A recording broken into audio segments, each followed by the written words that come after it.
What is up? What do you think What's about up? the intro? I like it a lot. I like it a lot. It's got good energy to it, man. Cool. Yeah. Thanks everybody for showing up. I am Sir Goraphobe. I am evolved. I am now Sir Goraphobe. Um, glad to have with me my special guest at American Werewolf in New Jersey. And this is episode 2 of the iconic films of, and tonight it's Brian Depalma. Brian Depalma is a director that I grew up with. I remember all the way back to some of my first memories of some of Brian Depalma's movies. Thank you for having me on. Like you, I think you and I are probably close to about the same age. I grew up with De Palma also. I grew up about 2 miles away from a drive-in theater in my home. I've said this many times. So up until 1980, so it wasn't until I was 12 years old that I saw an indoor theater, an indoor movie. Everything else was Friday nights at the drive-in with my family. And De Palma was one of those. And, maybe we'll get to talk about that a little bit later. So, yeah. Yeah. Great stuff. Go ahead. No, 70s, 80s, 90s, really, really timeless stuff that still holds up. I've covered De Palma on my show. And just, you have nothing but great things to say. Oh, yeah, absolutely. Like I was telling you earlier, and everybody out there in YouTube land, for this second episode of the iconic films of, I want to do something a little different. I want to try like a top 3 countdown from each of us, our top 3 favorites. Everybody remember, we're not saying that this is the top 3. This is their best. This is our opinion of the top 3, and we'll let that leeway into our conversation about him and his films. But first, let's shoot the shit for a minute. What's been going on your channel, man? I've seen you've grown. You're over 200 now. Good job. We're getting there a little bit at a time. Thanks, man. I appreciate that. I appreciate you inviting me on. I don't get invited on a great deal of. I don't get on invited too many shows. I'm part of one of Patrick's monthly shows, and now here to be part of yours. I always appreciate it when someone extends an invite. Yeah, man, we're pumping out our content. We just passed 125 shows. We're doing live streams twice a week. I'm doing pre-recorded content right now. I'm on part 2 of 3 about Halloween, which is a franchise I'm not a fan of, but I'm a huge fan of the first film. Oh yeah, that's my favorite film, along with the extra. Yeah, that's an all-time classic. So I'm covering that. And because with this new trilogy, they've pushed away all the other sequels, which isn't necessarily a bad thing. I'm looking at 2018. That's a video that's probably going to drop this weekend. And then I'm going to look at Kills. I don't anticipate having great things to say about it. Unlike a lot of people, I'm not a fan. And every once in a while, if I'm not doing pre-recordeds or live streams, I get to interview somebody. And that's always a lot of fun too. That's I've done several, and I've got a bunch more coming up, and those are always great learning experiences. Yeah, I invited you to do De Palma because even though I didn't know Mike, I had no idea whether you would like De Palma or not. But knowing the little bit about you that I did, I knew I had a feeling that you would appreciate De Palma and his films. I knew that much about you because I know you're a very picky fan. You tell how you feel. And I respect that. But I knew you would respect him like De Palma. Yeah, man. I mean, there's just nothing. It's such a wide body of work. It's not an inch thick and a mile wide. Or a jack of all trades. Master of none. I mean, this guy's got a very broad spectrum and many different genres. We've covered some De Palma on our show early on. I don't think people actually realize how far he goes back. Right. Or like, oh, that was a De Palma film? I didn't know that. It's like that. But when you think of the film, you're like, damn, that was a really solid fucking movie. And shit, yeah, I mean, that's, that still holds up today. And you can't always say that. Sometimes you see a movie and it's been 20 years and you look at it and you're like, wow, that, Yeah, sometimes I avoid movies for that reason because I don't want to have that idea from 20 years ago in my head, deflated. But I Right. know that with the Palma films, I don't have to worry about that. I think he's kind of an underrated actor, and Oh, you don't see a lot of horror fans necessarily talking about him a lot. So if there was an opportunity to do it here, yeah, I'm certainly going to jump on it. he's definitely forgotten. You know what I mean? And it's funny, he's forgotten, but his films aren't. You know what I mean? That's what I find interesting. I mean, you got everything, like I was saying before we went on. You got everything from the Untouchables to Carrie to Casualties of War to Scarface. I mean, on and on and on. I mean, you could go on and on and on. And one thing I think cool about him is he likes to use a lot of the same actors. Yeah. Like Dennis Franz. When you look back at that, actually, I was checking it out, and you can see how many films. And anybody who doesn't know who Dennis Franz is, Yeah. he plays the head cop in Die Hard 2. So if that, he was also in NYPD Blue way back in the day. Yeah, he was the. Go ahead. I'm sorry. Yeah, he was Andy Sipowicz, and that's probably one of the greatest TV cop shows of all time. He always plays that loudmouth.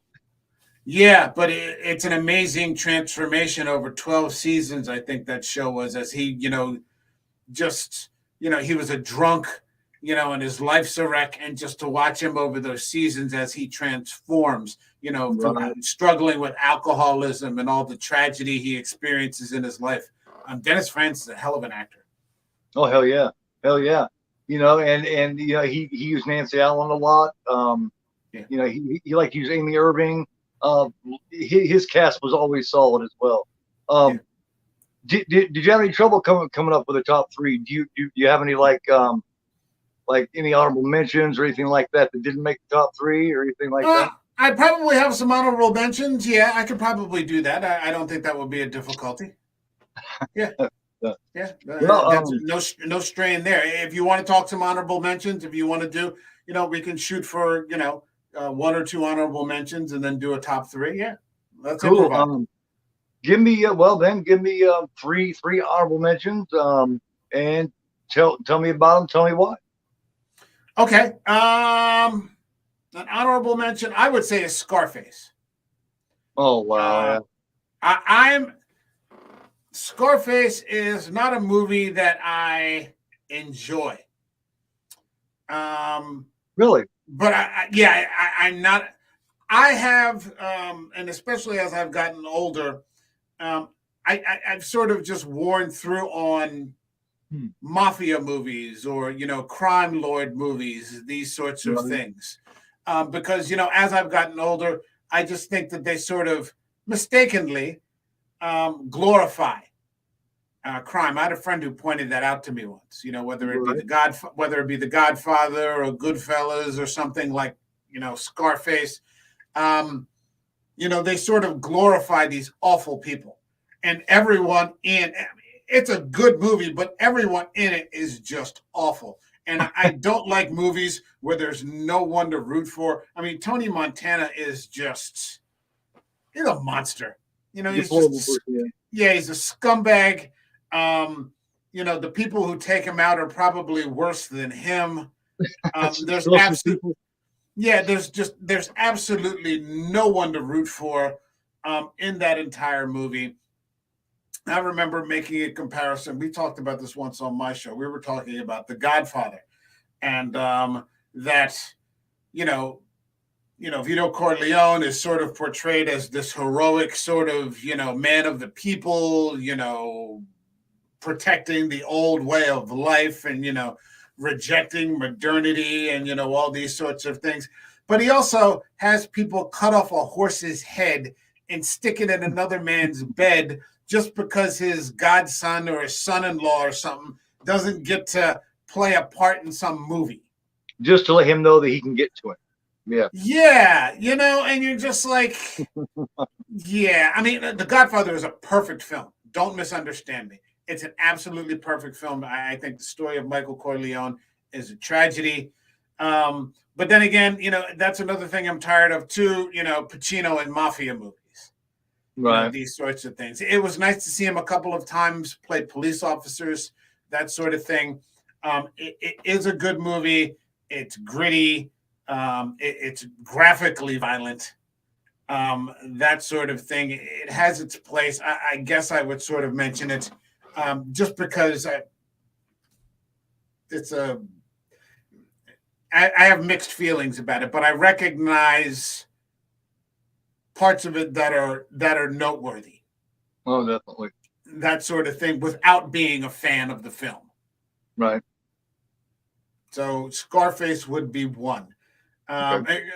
Coincidentally, there's another film out there that I think did it much better with Christopher Walken called The King of New York. Right. I love The King of New York. I think that's great, isn't he? Oh, he's fantastic. He's just, once in a lifetime kind of performance. Extremely underrated. I think he gets overshadowed a lot by Scarface. But yeah, at close range. Oh man. Yeah, that's another one. That's a fantastic movie as well. Good stuff. If I had to pick another one, let's see. So I could probably. How about two? Would two be okay? Sure. Okay. Let's see. Another one off the top. Let's see. Carlito's Way. Okay. Carlito's Way is another one, and again, it's a very tragic tale of a these sort of, well, maybe Tony Montana is a villain, but Carlito Brigante, he's sort of an anti-hero, and this person that's doing immoral things, supposedly for the right reason, and it's kind of a trope with the guy who's, he's trying to get himself clean by bathing in blood, if that makes any sense, right. And it's not going to work, but it's a really, I rank this higher than Scarface. It's a really solid performance. Well, it's not going to work because he gets out and he keeps hanging with the same crowd, the same type of people that got him in there to begin with. Yeah, there's a message there about the spirals of crime, and it's almost like alcoholics. You have to change your whole scene. You have to change your whole scenery when you get sober. Yes. You have to get away from those people, places, and things, and you drop him out of prison right back into the same neighborhood with the same people and the same woman, and Sean Penn is that scumbag lawyer. Sean Penn is great too. Yes. Oh, yeah, he's great in that, and so is John Leguizamo as Benny Blanco. He's in a lot of Depalma's movies too. Yeah.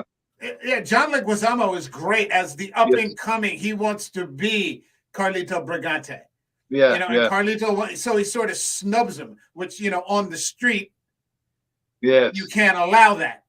Right. You can't allow another man to snub you. But he, Carlito's sort of forgotten the rules of the streets.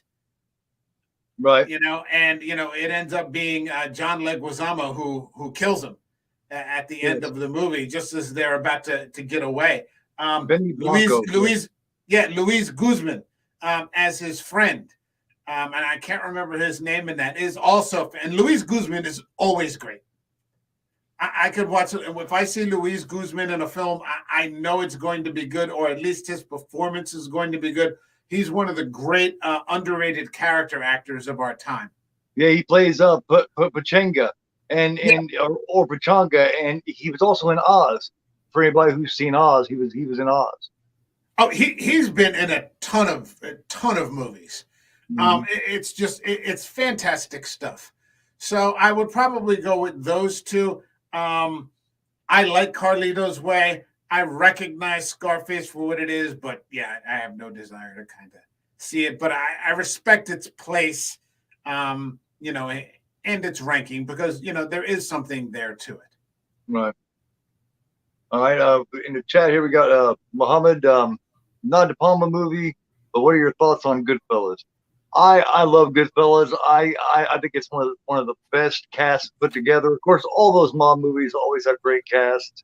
Of course, you know what I mean. I always call them X Factors. To me, the X Factor in that movie is definitely Joe Pesci. You know, not to but then again, you got Leota, which died recently. You know, rest in peace. Which was definitely a shame. I love Goodfellas. Here's my son Drake. Can't listen to you at work, man. So thank you very much. Cool. All right. Can I say something about Goodfellas? Yeah.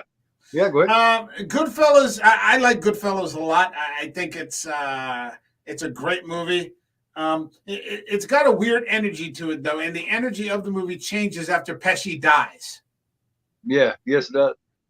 You know, everything just seems to sort of spiral. You know, and so the movie, you know, it's built, you know, it just stays at this high note, and then the crescendo, you know, with the heists, you know, the Lufthansa heist and all that stuff. And then all of a sudden, you know, Joe Pesci gets one in the back of the head and the whole movie flips. Yeah, you can see it. You can see it descending into chaos. So you can see that things are not going to end up well. No, everybody ends up turning on everybody, and it just turns into a big fucking mess. But it's a fantastic film. Oh yeah, definitely. What's up, Mohammed? Let me see. Let me pick me. I have not picked the honorable mentions yet. Let me start with Casualties of War with Sean Penn, Michael J. Fox, which I think is Michael J. Fox's best performance of his career. Sean Penn with another great performance. He's always great in my opinion. I'm a big fan of Sean Penn. Yeah. You talk about a movie that there's only, I mean, at least there is one or two people. You know, it also has John C. Reilly in it before he became a comedic actor. Showed that and the River's Edge, not the River's Edge, but the River Wild. Did a lot of characters like that. He's also in Boogie Nights. I love his character in that. Talk about a lot of deplorable people in Casualties of War. That's a really rough one to watch for anybody who's seen that. You've seen Casualties of War, right? Once. It wasn't one of my favorites, and it's a good movie though. It's a good movie. The Vietnam movies were kind of tough for me to watch because they're so damn sad. Yeah, it really shows. And what I love about it though is that they show the truth. It's not a bunch of glamorization. You know, it did show that our boys didn't always do the right thing in there. Yeah. You know, and if you remember from the time you've seen it, you know what I'm talking about. I won't get into it, but I remember. I remember what it's about. Yeah. Yeah. And another honorable mention would be Blowout with John Travolta and Nancy Allen. Sure. Really good one, which I think back in an era where John Travolta was one of the better actors around. I don't think Travolta gets a lot of credit for that. I think Urban Cowboy, he does a great job. Saturday Night Fever, you know, and Nancy Allen is always great. I have a nice picture of her, a nice signed picture of her, you know, and she's one of my favorites from Depalma's movies. That's cool. That movie is, and John Travolta in general, is a really solid actor. John Lithgow. Yeah, he's also unfortunately gotten a hold of a lot of bad scripts or so-so scripts. Same thing happened to Burt Reynolds, yeah. Yeah, you know, it's just like every once in a while he'd just have this grand slam, you know. But mostly, even within the so-so movies, Travolta's performance is good. Yeah. It's good to stellar. Right. You know, he's had so many comebacks. It's crazy. Yeah, that's the one where he overhears he hears the murder, right? Yeah, he's the sound man for the movies. He does the sound for it. He's not getting the sound, and he hears a shot, and a car goes off the bridge. It crashes in, and it turns out that Nancy Allen is the hooker for like the senator, or like the governor that's getting ready to be going for president. Okay. And and it turns out that John Lithgow is the killer, and he's the one that's setting it up. An early role for John Lithgow. I mean, if you just look at the few movies that we've discussed right here, the wide variety of subject matter. You know, this is not a niche director. You know, this is someone who, you know, speaks with authenticity, not necessarily, well, certainly not in one lane. You know, but gets the best out of his actors. He's, you know, I think part of being a good director is just being able to tell your actors what they want, and I guess make them feel comfortable. Yeah, to do it. Yeah, and I don't want to sound like a broken record, but every one of these has aged well. Not a one of these you can look back on and say it has not aged into this time well. They all have stood the test of time. Yeah, and it's not over reliant on, and I'm not knocking this necessarily, but it's not reliant on the technology or the special effects of the time. Yes, it'd be good for any time. Yeah. Yeah, it works in any time. So you're not looking at something, you're like, wow, that's 70s special effects. He doesn't make those types of movies. Right. And that is key. You know what I mean? And I don't know how many people know, but I mean, all the way back to when he was making Carrie, on the other side, George Lucas was making Star Wars, and they actually traded the actors because William Catt and a few others were trying out for Star Wars, and a few of the people that was in Star Wars were trying out for Carrie, and they ended up swapping the actors, and that's how those two movies are put together. They were on the same lot. Well, I mean, you were there for several of those discussions that we've had on the show about Star Wars, and so those are all-time classics. But at the same time, it's no loss to be part of a killer Depalma film. Yes. I guess in thinking about it now, I would say that he's not a trendy director. He doesn't get caught up in he doesn't get caught up in the trends. He's about making a good film. And that is what I respect. There's a saying that I'm growing to appreciate, and I'm applying it to my own show, that says character is king. Characterization. And so that's what I'm looking for on my show, whether it's horror, sci-fi, action thrillers. Even we just covered a Western recently, and that is something that Depalma excels at. Quality product, yes. Yeah, quality product and great characters in his film. Oh, always great characters played by great actors. They're always cast so well. Yeah, so well. I'm sure they want to work with him. Oh, what? I can do a Depalma film? Yeah, please. Where do I sign? Take my money. When's the last movie he made? Do you know? He hasn't done anything in a while, has he?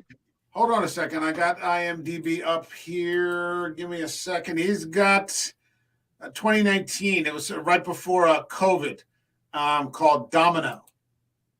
I haven't seen that yet. No, I haven't either. It's with the guy who played Jaime Lannister from Game of Thrones, Nikolaj Coster-Waldau. A Copenhagen police officer seeks justice for his partner's murder by a mysterious man. So yeah, I mean, I wouldn't complain about watching a Depalma film, with Jaime Lannister in it. No problem with for me. I'm just now watching Game of Thrones. Actually, I've actually got 3 episodes left of season 8. Really? Me and my youngest son have been watching it. Over the last month, we've watched the entire series. Okay. And are you liking it? I end up loving it. Good. I have, if you ever get a chance and if you're interested, read the books. Okay. Because what ended up happening, they're a lot of fun, but what ended up happening was Martin never finished the series. Right. He never finished the books. So everything after chapter 5, after season 5, is without the books as the source material. Okay.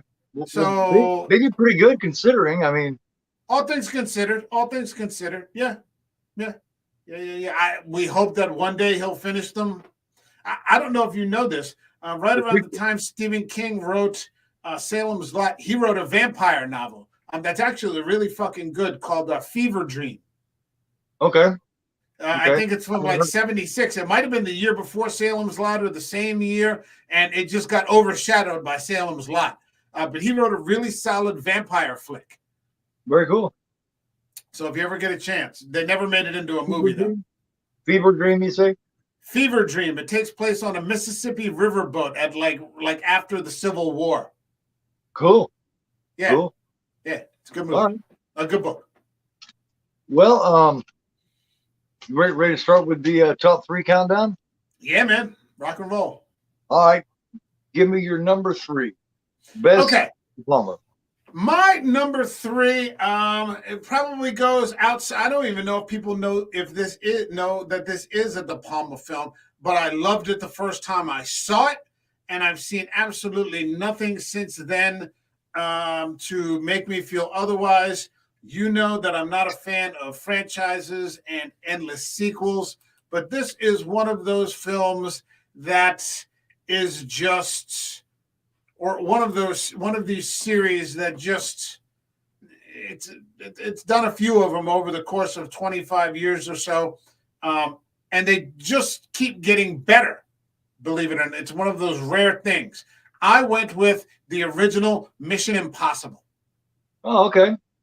I was expecting nothing. I didn't grow up watching the TV series Mission Impossible. It was a show for my parents, and I think I was born after that, so I never got around to it. And I end up in 1996 going into the theater to see this Tom Cruise movie, Mission Impossible. And it was just fantastic. It had a great cast. You had Cruise.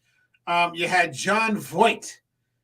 You had Jean Reno. Jean Reno had just come off of The Professional. Okay. Because otherwise I wouldn't have known him unless I had seen La Femme Nikita, where he plays the cleaner. You've got Ving Rhames. Oh, yeah. You've just got this fantastic cast, great action, great story, great stunt work. I had no idea, I guess Tom Cruise was about 35 when that came out, that 60-year-old Tom Cruise in part 5 would be climbing the Burj Khalifa in Dubai, by himself at almost 60 years old, doing all these stunts. I just came back from seeing Top Gun Maverick. I think he's 61 years old, and the movie's just insane and how good it is.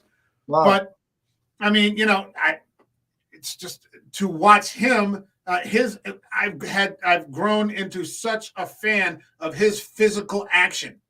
Yeah. I loved him in Collateral. I thought it was brilliant in Collateral. He's great. He really is great. I remember, and I don't know if you remember this show, Bravo Channel used to have this television program called Inside the Actor Studio. Yes. It was filmed at the New School, I think at New York University or Columbia. And they would have, and James Lipton would interview famous stars, and it would be an hour. And they had Tom Cruise on there one time, and it was 2 hours. And they went through this list of his movies. And I had forgotten that he was in like all these movies, and so it sort of was this dividing line, where he did those types of movies, where he just grinned the whole movie.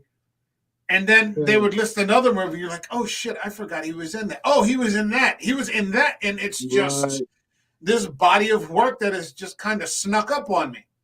Yeah, he kind of gets a bad rap because of Scientology and all that. But yeah. When you break it down, and you separate the artist, the artist from the art, that's what you have to do. You have to separate the artist from the art. I mean, that, when you break it right down, that's what we're doing. We're watching movies. We're not watching their life. We're watching them perform. Right. And that's absolutely something that we do on our show. We definitely separate the artist from the art. Because otherwise there'd be nothing to watch. Right. Because there are a few people more fucked up than artists. Yeah, absolutely. I'm not concerned with who they are at home. I'm concerned with their performance in their movie.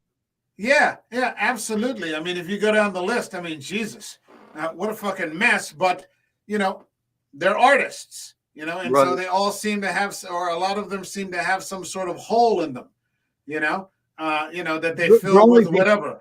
Yeah, we're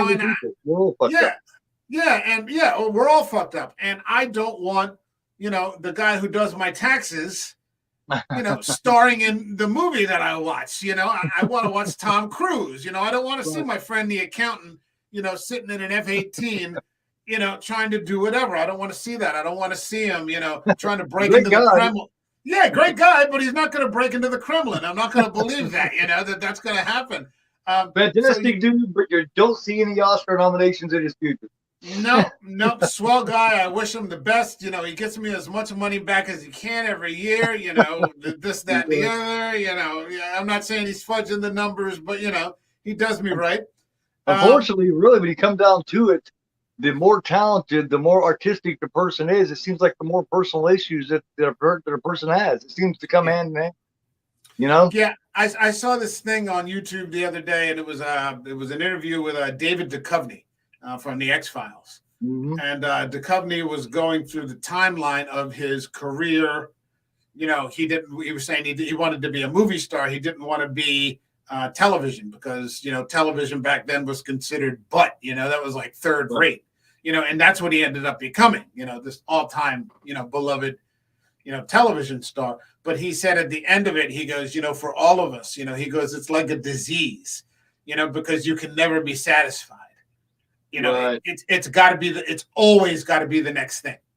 And he goes, it's like that for all of us. And he literally said it was like a disease. But coming back to Mission Impossible, you know, he's Ethan Hunt. You know, he's just this, you know, badass agent. You know, they're taking the masks off, you know, where he looks exactly like somebody else. You had Emilio Estevez, who nobody had seen in a long time. At that point, he gets killed, I think, in the first 10 minutes of the movie. But I was just you've got to, if you get a chance to see the original Mission Impossible, all of those Mission Impossibles. Second one's not so great, actually. But I think there's 5 or 6 of them now. And they're every one of them is better than the other. I haven't seen any of them yet. Got to get, man, put those to the front of your queue. I bet you can find them on any streaming service. Okay. Yeah. The first one, and, you know, it starts off where, you know, this mission goes bad, and, you know, he's been disavowed, and, you know, he's on his own with a limited kind of crew. You know, he recruits some people, Ving Rhames and Jean Reno, to help him get revenge. And it's fun, and it's lighthearted. There's some tension, with the action, you know, and the things he's trying to do with the physical action. And, you know, it's been 26 years and it's still fucking great. Wow, it's been 26 years since the first one came out. Wow. Yeah, 1996. Wow. My number 3 is from 1978's The Fury. Okay. Have you seen The Fury? No, I don't think I have. Hold on. Let me check. Kirk Douglas, Andrew Stevens, Amy Irving, John Cassavetes, Kerry Snodgrass. It's also got Charles Durning, Dennis Franz, of course, William Finley. Cassavetes is in it, isn't he? Yeah. Yeah. Okay. And it's about telekinesis, and it's about what it is Kirk Douglas is Andrew Stevens' father, and Cassavetes and Douglas were in the war together. They were in a special service together. Well, Andrew Stevens has telekinesis. He has, he can do shit with his mind. Well, Cassavetes wants him and he wants to use him, but Douglas doesn't want him to use him the way he wants to use it. You know, he wants to use him for the military and all this kind of stuff to get into intelligence and all that. Well, so Cassavetes tries to kill off Douglas so that he can have Andrew Stevens. I won't go any further into it because I don't want to ruin it for you. But okay. Amy Irving also has this, and she has a connection to Andrew Stevens. So I'll just kind of leave it at that. Since you haven't seen it, I don't want to ruin it, but watch it. The Fury from 1978. Okay, now that's weird. Both of our number 3s were something that the other hadn't seen. Yeah, I highly recommend it. That's kind of cool, actually. Yeah, I mean, you know, you have something to look forward to. Yeah. The Fury. Okay. Very cool. I'll see if I can find it on a streaming service. Hold on. It's got to be around here somewhere. Everything is streaming nowadays. And to me, it falls at number 3. I had trouble since I've watched a lot of his shows, not Mission Impossible, of course, but a lot of his shows, and always been a big fan. But the Fury, to me, I was 5 years old when it came out. I was born in 1973, and it's one of my first memories of seeing a movie. It's got some great scenes in it. It's early Rick Baker makeup. Oh, really? Okay. And I'm seeing right now it's on Hulu. Awesome. It's on Hulu, so maybe we can find it. Hold on a second. If you give me a second, I'll see if I can find I'll see if I can find if the other Mission Impossible is. Okay. Playing. Give me 1 minute. I'll be right back. Yeah, of course. Hey, it's on Netflix. All right.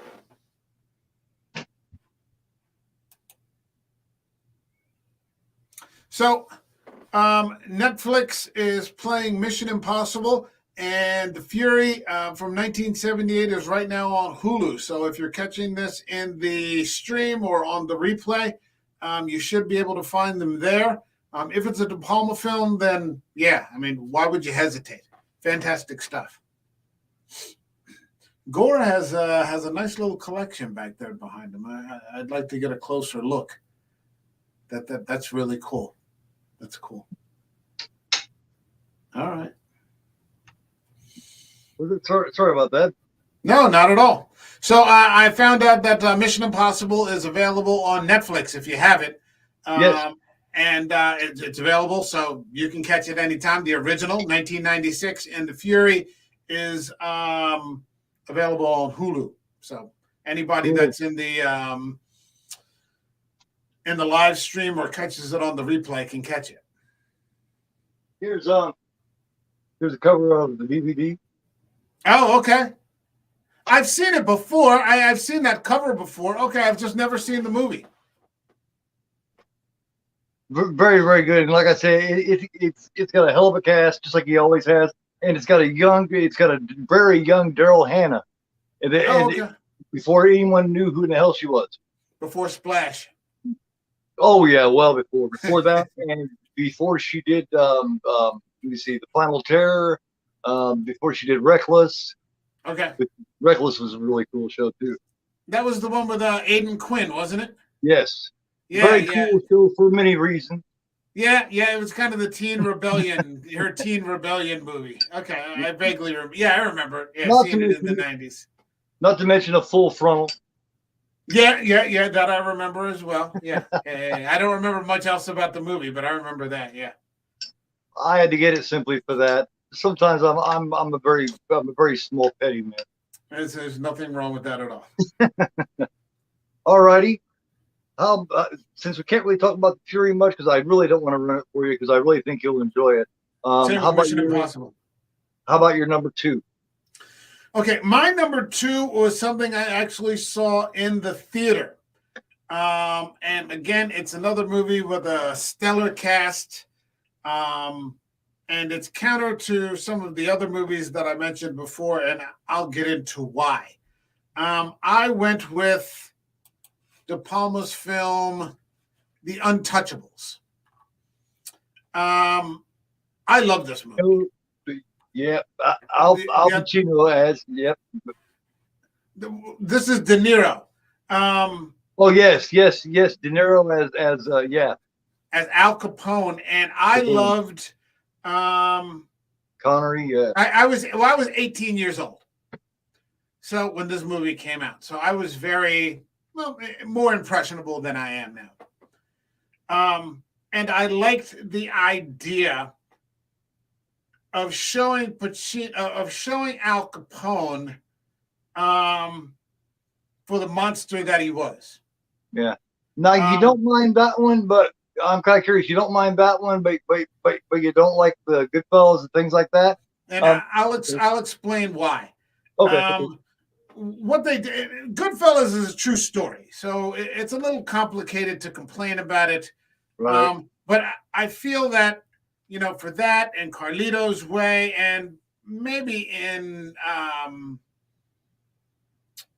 Scarface, they try to portray these characters in a sympathetic light. And there is good characters like Elliot Ness and stuff in the Untouchables. Yeah, you're right. Yeah, and they try to portray, Michael Corleone and Vito Corleone and Jimmy, De Niro, even though he kicks that guy to death in the bar, and he's killing people left and right. And Joe Pesci is the cool guy, even though he's a homicidal monster. And Ray Liotta is just all over the place. And Carlito Brigante, like I said, he's just, he's pretty much as awful as he was before, and I guess the trick to making him sympathetic. And I used to have this guy on the show. I got to get him back on. This guy, Stephen Langford. He's a producer and a writer. It's a very simple trick. You put the person up against somebody who's worse. So you put Carlito Brigante up against Benny Blanco. Right. And so, but it doesn't mean that Carlito is a great character. And so what I really liked about the Untouchables, they didn't do that with Al Capone. Al Capone was just a straight up murderer and a killer, and they pretty much showed him that way.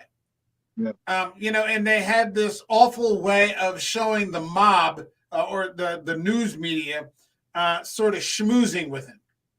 Okay. That wasn't attractive, and it shouldn't have been. I thought it was an accurate portrayal. And I like the idea that the show wasn't about Al Capone. It was about the FBI. Yes. It was about the FBI, and it was about these people who were just sort of put together, and I don't know if this is historically accurate, but it was about these people who were put together for the purposes of shutting this man down.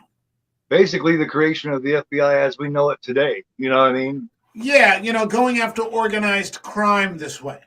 Mm-hmm. When you go into Ness, at first, there's that one raid that, turns up nothing, mm-hmm. and he looks like an idiot. And, of course, everybody on the whole police force is corrupt. They're in the pockets, of organized crime. And then that mother comes to visit him and tell him how her little daughter died. Mm-hmm. In the violence, at this particular point in my life, I like those types of stories, and I always like this story. Right. But I've grown to appreciate them more than the Goodfellas, Carlito Brigante kind of narrative. They say it's pretty accurate too. From what they know, they say it's pretty accurate. What's your feelings on Kevin Costner as Ness? I liked him. Okay. I liked him. I'm a Kevin Costner fan. I know some people, he's not their cup of tea. I've always been a Kevin Costner fan with going back to Silverado. He's all right, but to me, it's almost like he's almost playing the same character every time to me. You know what I mean?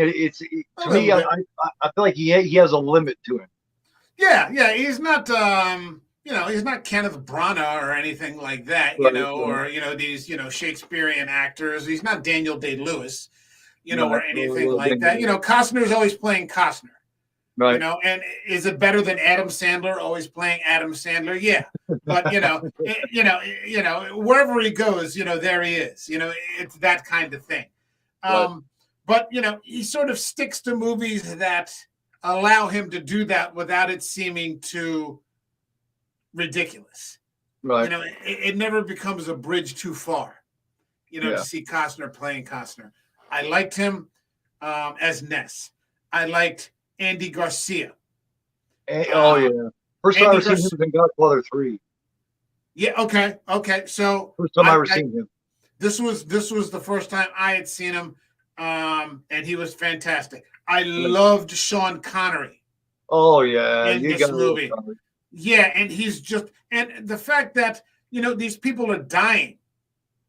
They shoot that one accountant in the elevator. They kill, and like Sean Connery had never died before in a movie that I had seen. So I was just stunned. I remember, like, I started to tear up. It was so emotional when Sean Connery got killed in that movie, and he's holding, Costner. He's like, "What are you prepared to do?" Those are like the last words that come out of his mouth because Costner basically like arm twisted him into getting involved in this. Yeah. And then, he ends up dying. And I was just like, holy shit. And yeah, I mean, it's not a movie I watch very often. Yeah, it's long. Yeah, it's one of those, you know what I mean? But when you're in the mood for it, you're in the mood for it. Oh, yeah. I mean, like talking about it now, like I could watch it right now. Like as soon as this is over, I could, turn on my iPad, while I nod off and start watching nice the Untouchables. And this movie would hold up today. Oh, absolutely. It does. It's still well respected and still well loved by new generation. You know what I mean? Yeah. As far as I know, you know. Yeah, when you see De Niro beat that guy to death at that banquet table with the baseball bat, you know, and bash his brains in, and the blood is just spilling all over everybody's. I find that refreshing in these times where nowadays these awful people are sort of portrayed sympathetically. You're like, no, they're not sympathetic. I have no sympathy. They're awful, you know. And De Palma did something a little different, you know, than what he'd done in some other movies. And I think of the Scarface and Carlito's Way and this movie. This is clearly the best of the bunch, because in the organized crime movies, you don't really have a focus on law enforcement too often. Right. You know, right. So yeah, that is true. It's usually it's usually painted toward the crime side because it's just a little more colorful. It's just a little more. People love to root for the bad guy nowadays. Yeah, and it's you know, they're making fun of the cops. You know, these sorts of things. You know, the cops are always portrayed as these bumbling idiots. You know, these sorts of things. That. Clint Eastwood movies and the Dukes of Hazzard. Yeah, not you know, movies, but Reynolds movies. Yeah, well, I mean, I wish we had Clint Eastwood in a couple of those movies. You know, Joe Pesci wouldn't have gotten very far. But I love that. I mean, I could watch that. I'm talking about it. I could watch it right now. Same with Mission Impossible. I literally could watch Mission Impossible right now. Talking about these movies has gotten me amped up. Ready to go. I love the differences in our picks. You know, it makes it really interesting because I have at number 2, I have Dressed to Kill. Okay, Angie Dickinson. Yes, Angie Dickinson. It starts great, it ends great. Michael Caine is fantastic. Of course, you got Nancy Allen. I've already praised her. Yeah. You know, I think it's a fantastic. But I remember the one thing about it is I can remember I seen this as a kid, and this was back in the time I see on HBO. And I don't know if you remember this. It was the time when HBO would shut off about midnight. And it would have that little thing where it shows the kid brushing his teeth and putting his pajamas on and getting ready. And then he hops in bed. And then it says, "Thank you for viewing the home box office. Tune back in tomorrow morning for more great, whatever." You know what I mean? And it shut off at midnight. I don't know if you remember that about HBO. But when it started the first couple of years, it shut off at midnight. And that's about the time that I seen it. Okay. The one thing that I noticed about it is I can remember even at that young age, 5, 6, 7 years old is when I seen it. I knew that Michael Caine was the one in drag. You know what I mean? I could tell that was Michael Caine in that reflection. Yeah. I can remember looking at it. He's done a couple of roles like that. You know, I was sitting there thinking, isn't that doctor? Why is he wearing that? You know, why is he wearing that wig and shit? Gotcha. Yeah. He's had a couple of films like that. There was one that he did, I think, with Christopher Reeve, and I can't remember. And I think they were both gay or something like that. So, you know, in many ways, I mean, Michael Caine played a great Alfred too. Oh, well, Michael, he's just great. I mean, if you've ever seen his first role, it's a British war movie called Zulu. Right. And it's just one of the greatest movies I've ever seen. I own it on Blu-ray. And to this day, I think it's like from 1964. So it's like 60 years old almost. I'm still on the edge of my seat watching that. Anytime I put that in, it's phenomenal. So, you know, if you see Michael Caine, then it's going to be a winner. Angie Dickinson, you know, still looking good back in the day. Yes, absolutely. You know? I'm a big fan. I've actually searched up pictures of her younger, like when she did the original Ocean's 11, I do believe it was. I believe she was in there, wasn't she? I believe so. She was in Rio Bravo. Yes, and she was she was so beautiful. You know what I mean? And she was in her 40s when Dressed to Kill came out. So that tells you how old Dressed to Kill is. Yeah, 1980. I believe she's still old today, or she's still alive today. Hold on a second. I'll find out. I'm pretty sure she is. That came out in 1980. Dressed to Kill did, I do believe. Yeah, 1980. Yeah, she's still alive. She's 90 years old. Also, you got Keith Gordon playing Angie Dickinson's son. Keith Gordon, very underrated, and he's also a damn good filmmaker. Did a great job as Arnie and Christine. I think is one of Carpenter's more underrated movies. That's a tough movie It's hard to. King wrote a great book. That was the first Stephen King book I ever read. Was Christine. Yeah, I thought it was good conglomeration between him and Carpenter. You got Carpenter's music. But it's a tough thing to make a scary movie about a car. Yes, it is. The original that's car a difficult movie was really thing. good too. Yeah. Oh, I vaguely remember that with James Brolin. Yes. Oh, jeez. Okay. And both Richard sisters, and it had both Richard sisters. The one from Halloween, and then Kim Richards from the Escape to Witch Island. Oh God. Escape to Witch Mountain. Well, I just looked it up, and Dressed to Kill right now is available on Hulu and HBO Max, and The Untouchables is available on Hulu and Amazon Prime. So any of these movies that we're talking about, if you've got the availability of those streaming channels, you can watch them right now. I love the differences in our picks because you know what I mean. They're completely different, but they're all great Depalma movies. Yeah, and they come from a relatable place in terms of you and I. Right. There's the thing about it isn't that they're necessarily great action or great horror or great. They're just great movies. They're great films. Yes. And I think in each of them, maybe with the exception a little bit of Mission Impossible, you've got great characterization. Absolutely. You got John. Hey, what's up, John? Yeah, Steel in here, Segoraphobe, roaming through like immortal souls, Phantom of the Paradise, body double rolls, greetings to the werewolves. By night, everyone dressed to kill like murder a la mode. What's up, man? Thanks for stopping by. Yeah, it's good to see you, man. Being like only Steel can be. Yeah. It's always good to have them around. Very cool. But yeah, Dressed to Kill at number 2, solid at number 2. Like I said, it was hard for me to do this. I had 8 to 10, honorable mentions. So I'm a big fan. All right. Yeah. I'm really curious about this. The drum roll. What is your number 1? I don't think it's going to come off as too much of a surprise. We talked about it on my show. I think it's a perfect film. I went with 1976 in Carrie. Yes. So, we're talking about 46 years ago. That's also my number 1. Just say it. Okay. Well, that's a good choice.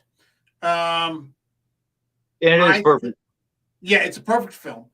And the great thing, and I say this all the time in terms of the movies that we cover, the best films, and especially the best horror films, are the ones without an over-dependence on horror. If you were to take a movie like Carrie, Stephen King, you've basically got the story of a bullied girl. Yes. You could just make a movie about that. Right. Okay. Or you've got a movie about a girl with a crazy fucking mother. And that could be its own movie. Yes. Okay. That could be that. And both of those could be horror movies, although they wouldn't be supernatural, but a different type of horror, in that, what people do is scarier than the supernatural. You put those two things together, though, and then you add a tinge of the paranormal, because if you think about it, in that movie, nothing really paranormal happens until the very end of the movie. When she loses her shit and has had enough, yes. Yeah, it's this perfect movie about this girl who people have treated like shit her whole life, and this one girl who seems to have a heart, extends her an olive branch, to actually see her as a human being. And say, I'm yes. Yeah, and I'm going to let my boyfriend take you to the prom, who's like the most popular boy in school. And anybody who's ever been to high school knows what that means. That's like an unbelievable, kind of sacrifice. That's like unheard of. And it works. And for 1 minute, everybody in that auditorium sees Carrie White as a human being. Right. Which just goes to show how fickle, people are. But only at the last second to have, the cruelest people, say, fuck you, you don't get to win. and end up doing what they do. Yes. Now, everything that I've described has absolutely nothing to do with the paranormal. Yeah. Finally, after all this torment, after everything, she finally gets what she's always wanted her entire life. The song explains it. It's playing when she goes up there, and everything. That music by Pino Donaggio. She finally, and anybody who's been in that position, anybody who's been a standout, or anybody who's not been quite with the in crowd, knows this. I mean, I wasn't the nerd in class, but I wasn't exactly a part of the popular people either. Yeah, I kind of go along with everybody. Now, she finally gets what she wants. She heads up there. It's the greatest night of her life. She's so happy. And then what does Stephen King do? He takes it away from her. Yeah. It is that movie has got such great character development. And it shows people, because when it first starts, Sue is right in with them. So plug it up. She's right there with her friends. She's just as big a bitch as PJ Souls and Chris, Nancy Allen's part.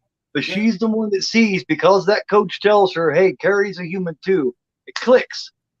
And she is so sorry that she is willing to send her boyfriend, the most popular guy in school, the sporto of the school, there with her as an apology. Now, that's one hell of an apology. I mean? Great character development in that movie. That's unbelievable. Beautiful. Perfect performance from Piper Laurie. Yeah, perfect performance from Sissy Spacek. Oh, my God, yeah. And she almost didn't get that role. She forced herself in there to audition for that, because she was married to associate producer or art director or something like that. And she went in, she got her hair all greasy and went in. They had already picked somebody else. And she went in there, she auditioned for it. She went in there, forced it, auditioned once, walked out of there with the job. It's so tragic. Her mother literally stabs her in the back. That movie hurts my heart. Oh, we covered it, and I didn't own a copy, and for some reason it wasn't streaming. And so I just ended up buying a copy, like on Amazon. And yeah, I mean, I think I ended up buying another one for a friend. I'm like, here, you've got to have this in your collection. And, it's so fucking good. But again, the absolute best horror has very little over-reliance on horror. You could take another of King's best works, The Dead Zone, Cronenberg. It's the same thing. It's about this man who just loses everything. He just loses everything, and he's trying to get his life back together again, which could be a movie on its own without anything to do with absolutely the paranormal. The very best horror movies are the ones that are rooted in some kind of reality. That's what I think. Yeah, when you can put all those elements together in 90 minutes and make them work, that's good filmmaking. Yeah, and then you put the paranormal on top of it, then you're aces. You're aces, man. Yeah, it's absolutely, yeah. Either you see Greetings, early Depalma. No, I have not seen that one yet. That is a part of his early, it's part of a collection that's called De Niro and De Palma. And I haven't seen that yet. What's it called again? Greetings. And wow. No, that's 1968, man. The collection is a set of films, 2 or 3 films that they did when they were in college, I do believe. It's called De Niro and De Palma, or De Niro. It's one of the two. Okay. Well, we get a couple of my additions to Carrie and show them off here. And hold on. Carrie is available on Amazon Prime right now. Carrie and here we go. Here are my additions of Carrie. This is a snap booklet. It's limited to 111 copies. Oh, very nice. Here's both covers from Screen Factory. Oh, geez. Okay. And this is a German media book. Oh, wow.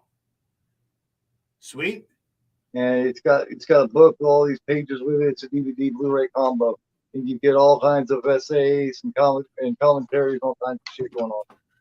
I remember, off the strength of reviewing it on the show, I ended up purchasing the novel. Which you can pick up on used. I like I'm not necessarily a fan of Amazon. I have to use it like all of us from time to time. But one of the things I really do like is that you can buy used product over there from sellers. Right. So you can give a used book a home, a used movie a home, and I ended up picking up Carrie and reading it, and again, still holds up. Oh hell yeah! Still holds up. Now, what are your thoughts on the remakes? There's 2 remakes to Carrie. The first one is made for television, and it stars Angela Bettis, which is the one that played May. If you've ever seen May, it's Angela Bettis, and then the newest one was just a few years back, and it was played by Julianne Moore. Yeah, and Carrie is played by Chloe Martinez Metz, or whatever her name is. Chloe Metz or whatever. Yeah, I haven't seen either. Eric did Carrie with me along with my friend Rod. We were on there together, and Eric said he liked the television adaptation better than the Chloe Metz. Yeah. If something is perfect, and I feel that this movie is perfect, then I didn't necessarily see the point. Yeah, they're kind of. I've seen both of them. They're kind of hard to watch. They don't hold up at all. Yeah.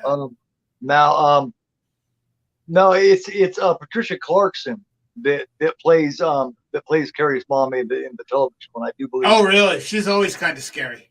And then maybe it is Julianne Moore that plays Margaret White in the one with Chloe in it. Yeah, it's Julianne Moore is the one in the new movie, not the television adaptation. That's the only thing I remember about it because I only know Julianne Moore. I know the name Chloe Metz, but I don't think I've ever seen her in a film. Now the one with Patricia Clarkson playing her, that's pretty interesting, but still can't hold a candle to Piper Laurie, man. Piper Laurie is scarier than shit. I mean she's absolutely terrifying. Yeah, it's the story. It's basically the story of a doomed family. The girl is doomed. The mother is doomed. Yeah, that woman is batshit. Yeah. My son says there's only one Carrie. That is his favorite movie of all time. Is Depalma's Carrie. It's as fine a pick as any. Everybody saying hello. Ooh. All right, man. Do you got any others that you want to mention that you enjoyed from Depalma? Well, I mean, I got about 15, 20 minutes. Yeah. We got Scarface. Body Double was the one with Oh yeah, that was the one with William Hurt, right? And that's got Craig Wasson and Melanie Griffith. Yeah, Tippi Hedren's daughter. Yeah, you've got Mission to Mars. That was okay. That was the one with Gary Sinise, if I'm not mistaken. Right. One of the ones that I've always no, it's not.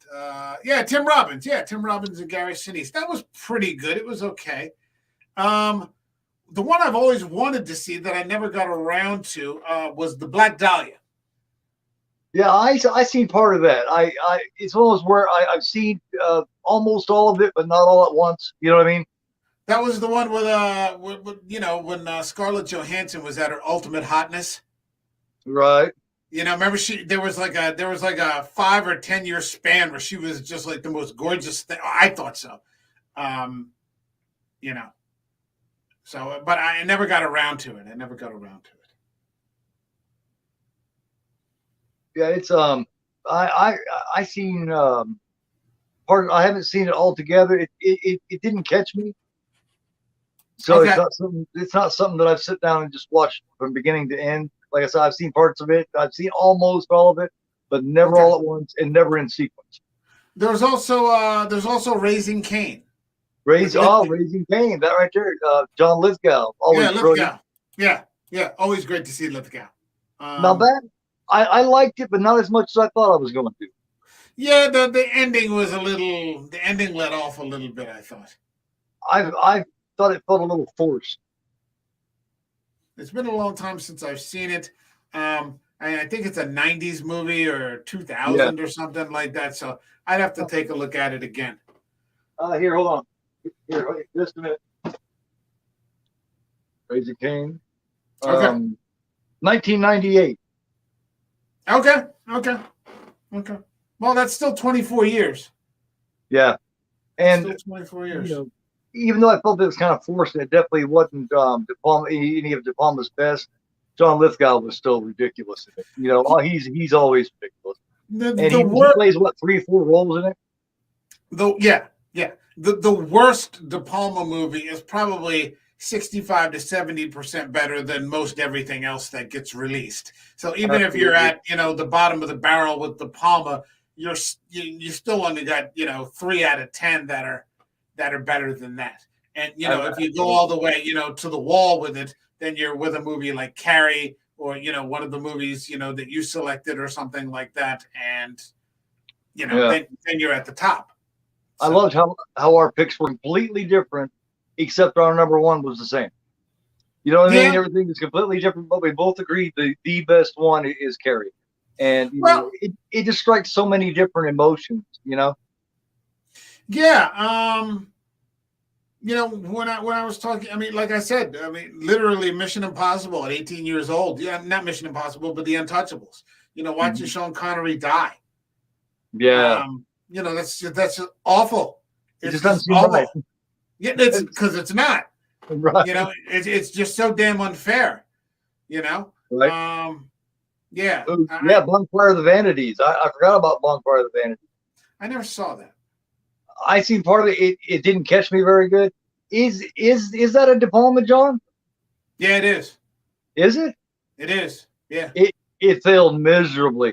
His career has not been the same since, as a matter of fact, except for the Mission Impossible. That was a Tom Hardy novel. That was a Tom Hardy novel. Okay. Yeah. And it just Bruce Willis and Bruce Willis and isn't Tom Melanie Hanks? Griffith. I think Melanie Griffith is Tom Hanks. Bruce Willis, maybe. Yeah. See, I just don't even remember. 1990. So it's been 32 years. Yeah. I think it was kind of hard for him to resurrect his career after that. I think he kind of had to change and do a little bit different shit after that, because I just don't think that it worked. Well, I've never heard anybody that liked it. I really haven't. Well, he had Raising Cain after that. He had Carlito, Mission Impossible. There was that Nick Cage movie, Snake Eyes. Oh yeah, I forgot about Snake Eyes. Back when Nicolas Cage was still Nicolas Cage. I like Nicolas Cage. He completely metamorphosed, man. He completely changed. He's like completely morphed into a different Nicolas Cage now. I don't know what happened to him exactly. He won the Academy Award for leaving Las Vegas, and then he just sort of went off the reservation. And I don't understand why. I've got no insight to it. But when we covered, I like The Rock, and when we covered our top 5 guilty pleasure films. I had a Nick Cage movie in there, The Ghost Rider, Spirit of Vengeance. I love that movie. I love Nick Cage. So yeah, no problems for me. Yeah, my problem with him is I think at times after leaving Las Vegas, I think his biggest sin to me is the overacting. I think he did a lot of really hammy overacting at time, not all the time, but at times. I don't know. Especially in the Ghost Rider movies. His change into the Ghost Rider to me was just really over the edge. Well, what they were doing back then with those movies was up there with what they were doing with the X-Men movies, and right. They hadn't really gotten to this, and I'm exhausted of those movies now. Period. Right. But they hadn't gotten to Robert Downey Jr. yet, or those first couple of phases that were just so fucking tight. Oh yeah. First Iron Man is awesome. Oh yeah, with Jeff Bridges as Obadiah Stane. Yeah. You had Hugo Weaving as the Red Skull. Yeah. You were just being introduced to Tom Hiddleston as Loki. Brilliant Loki. It looks nothing like Loki, but somehow is so great at it. Oh yeah, when you think of Loki, I did. I was reading once. About 6 months ago or a year ago, I was reading Neil Gaiman's Norse mythology, and when they talked about Loki, in my mind, I saw Hiddleston. Right? Yeah. You just can't help it now. Yeah. Yeah. I thought I was gonna hate that first Thor because I seen like a trailer of it, and everybody in it looked nothing like what I remember seeing in the comic book, and you know what I mean? None of them looked like their part. Hemsworth did not look like Thor. Hiddleston did not look like Loki. I was going, what the hell are they doing? But then I ended up liking it. That is the best movie of all the Thor movies. I think this new one that just came out a week or two ago, in the second week, I think it's dropped off 68% in terms of revenue. So yeah, I mean, they get one big opening weekend, and then they tend to fall off because the quality's fallen off. Well, most of what I've heard about this new Thor, I've heard good things about. I've heard a lot of people liked it, but I have no idea because I haven't seen it. I don't go. I've heard the opposite. I've heard the opposite. Oh yeah, yeah. I haven't went to the theater and seen them in a while. So if I like, for me, like I said, for me at this point, it's kind of about characterization. So like I went to see. I'm not going to see. I haven't seen an MCU movie since Endgame. So, because I can just tell now at this point with like 90% accuracy if I'm going to like something or not. Yeah. But I loved Infinity War and Endgame. I thought the high watermark for the MCU was Infinity War. That's my favorite one. Yep. Yeah, I thought it was Infinity War. But I mean, this year I went to see Robert Eggers' The Northman. And holy shit. That's a good ass movie. What a fucking film, man. Holy my youngest son's shit. favorite movie right now. That's my youngest son's favorite movie right now. It's really fucking good, man. And nobody went to see it. That's crazy because it kicks ass. It didn't matter. I don't even know if he broke even. I don't even know if Eggers broke even. Now, is that an A24? No, I don't think it was A24. I don't think so. Because it fit in A24 and it had some A24 actors, like what's her name from The Witch. I can't remember her name. Anya Joy-Taylor. Yeah, she's really good. Yeah, she's really good. But yeah, I don't think it made money. It's gonna be one of those cult favorites. It's gonna be one of those sleeper cult favorites. I guarantee it. Yeah. Hold on. But they're not gonna make their money back, which means they're not gonna make any. You know what I mean? But you could. No, he's more to it, but he's not. He had 2 or 3 films, 2 films, and then they decided to give him a big budget and let's see what he does. And yeah, it didn't work out. And that's a shame. But what'll end up happening is he'll go back to making small, independent kind of films. And, most of those are the best films, man. I mean, the A24s have made a living, have made a legacy off that. You know what I mean? Yeah. And they're all, and a lot of them are really damn good. Oh, they're fantastic. I just saw another one recently. I saw a couple recently, but I saw one called After Yang. Okay. Which is just this beautiful science fiction movie. And I'm like, how the fuck are people not talking about this movie? With Colin Farrell. Colin Farrell's in it. It's not an action science fiction movie. It's almost like a Terrence Malick film. Yeah. Do you know who Malick is? Okay. He did The Thin Red Line, The New World, The Tree of Life. It's on Showtime right now, and it's just beautiful to watch. And you're like, how the fuck are people not? But did you ever see Sacred Deer? No, not yet. It's still in my queue, but we never got around to talking about it. So if you want to go back on that, Killing of a Sacred Deer, you got to see it. Colin Farrell is absolutely brilliant in it. So so is shit, can't think of her fucking name, but she's it's right there. I had one of those brain farts you have when you start getting a little older. Where you can't quite, you have it right there. You know it as well as you know it's wrong. You're wrong. Yeah. Gotcha. It happens. It happens. Well, but yeah, check that out and we'll do a show on it, man. It sounds fun to me. Okay. Do it for it. Yeah, sounds good. I was just looking. The Northman made $68 million worldwide, so it didn't make any money. Damn, and you know damn well it costs a lot more than that to make. Oh yeah, but I'm looking at it. They're making these sorts of movies for like the normies. Right now, Thor is at $500 million. So like, there's no way in hell you're going to convince me that The Northman is a lesser movie than Thor: Love and Thunder. Right. But here you are. here we are. These are somewhat mediocre times. Well, for me, I'm looking at smaller production companies. You're in the minority. That's where I'm finding, and I'm falling back on, my back catalog. Yeah. You just. Unfortunately, we're in the minority with that.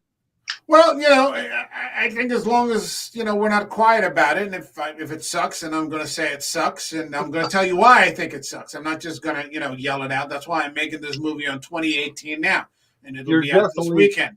You're definitely going to say if you think it sucks. That's for sure. And something, I've done 125 episodes of movies that I absolutely love. So, I think people are always saying, you hate everything, I've done 125 shows of movies that I absolutely love. I got 2 more coming up this week. So, Right. Well, yeah. You don't think everything sucks. You're just very vocal about what you do think sucks. And if it's great, I want to talk about that too. You're vocal about that too. Absolutely. Well, it was great having you, man. I had a great time. I really appreciate it. Great conversation about a great director. Thank you for having me on. Oh, no problem at all. I look forward to having you back. Yeah. Let me know. Thanks for everybody for joining us. You've been watching American Werewolf in New Jersey. I am Sir Gorephobe. Stick around for a minute so I can talk to you. When I come up here. Thanks to everybody. Once again, as you know, I am Sir Gorephobe, and you are absolutely not.